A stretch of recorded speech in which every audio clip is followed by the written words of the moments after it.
ఏనాడైనా దేవుని సేవకులు నీ ఇంట్లో కుటుంబ ప్రార్థన పెట్టావా? నీ కుటుంబం దయ్యాల దెబ్బగా ఉందంటే కుటుంబ ప్రార్థన జరుగుతుందా?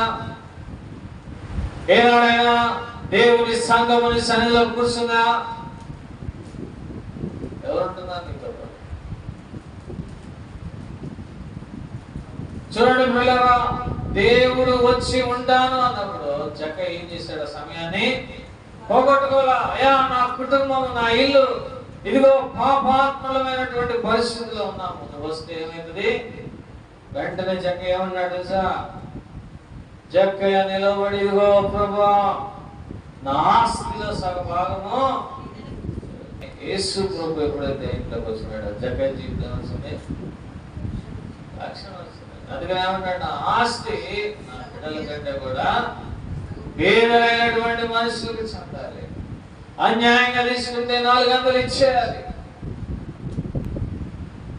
దేవుని యొక్క మాట ప్రకారం జక్కయ్యను ఒప్పుకోమని దేవుడు చెప్పాడా?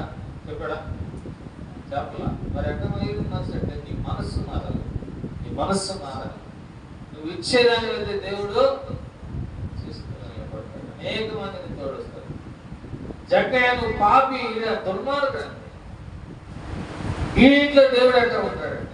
నీ స్థితి అదేమో, నా స్థితి అదేమో, నీ పరిస్థితి అదేమో, నా పరిస్థితి అదేమో.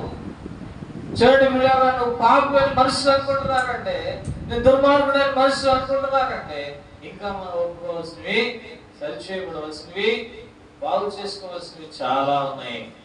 చూడండి, ఎప్పుడైతే యేసు ప్రభువారిని ఇంట్లోకి వస్తానన్నారో నువ్వు ఏం చేయాలన్నా యేసు ప్రభువారిని ఆ సమయాన్ని పోగొట్టుకోకూడదు. అయ్యా ఈ రోజు కాదు, కానీ మనిషి యొక్క జీవితం తినడం, ఆయన సొంత పనులు చూసుకోవటం, ఆయన సొంత బిడ్డలు చూసుకోవటం, అంతవరకు అయిపోయింది.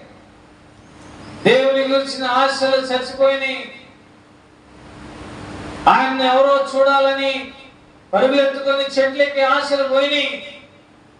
సినిమా హీరోలు చూడటానికి పరిగెత్తాం, రాజకీయ నాయకులు చూడటానికి పరిగెత్తాం, మన అవసరం అయితే ఆఫీసుల చుట్టూ పరిగెత్తుతాం. కానీ దేవుని గురించినటువంటి ఆశల కొరకు పరిగెత్తేటువంటి ఆశలు చచ్చిపోయినాయి.